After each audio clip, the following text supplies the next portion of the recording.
ऐसे कानून इस देश में बन रहे हैं और इसीलिए बन रहे हैं जिससे हमारे घर टूट जाए, हमारी भारतीयता नष्ट हो जाए, हमारी संस्कृति नष्ट हो जाए। फिर ऊपर से हम कहेंगे, हम गर्व से कहो हम हिंदू हैं, गर्व से कहो हम भारतीय, काहे के हिंदू काहे के भारतीय, खामा का झूठा कपोल शंख बजाते तुम लोग। धिक्कार है ऐसे हिंदुओं पर जो स्वेच्छा से कर्म करते, अपनी पत्नी का पेट नहीं भरते और दूसरों की पत्नियों पर दृष्टिपात करते, अपनी बेटी को संस्कार नहीं देते और दूसरी बेटियों से चर्चा करते हैं।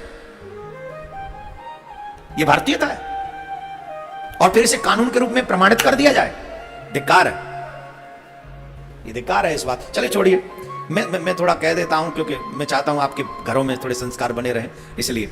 और यहां पर तो कथा सुनिए शिवलिंग पुराण की, भगवान शिव की कथा सुनिए। बोलो राधे राधे, जोर से बोलना पड़ेगा और जोर से।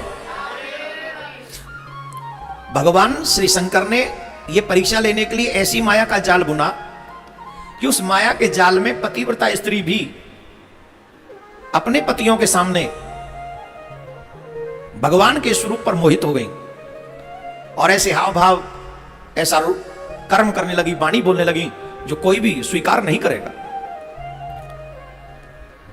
स्वेच्छा पूर्ण व्यवहार को प्रदर्शित करने लगी। उन स्त्रियों के हाव भाव देखकर तथा उनके वचन सुनकर निर्विकार परमेश्वर शिव शुभ अथवा अशुभ कुछ नहीं बोले। ये उचित है कि अनुचित है, ऐसा भगवान शिव ने कुछ नहीं कहा, क्योंकि भगवान तो वहां परीक्षा लेने आए थे उनकी।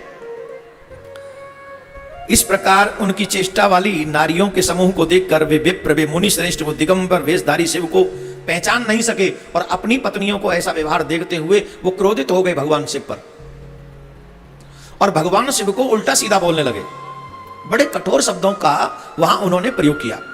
भगवान शिव के प्रति बहुत उल्टा सीधा वो बोलने लगे, लेकिन उनके वचन भगवान शिव को दुखी नहीं कर सके, क्योंकि वो तो वैसे ही हुआ जैसे भगवान शिव तो जानते थे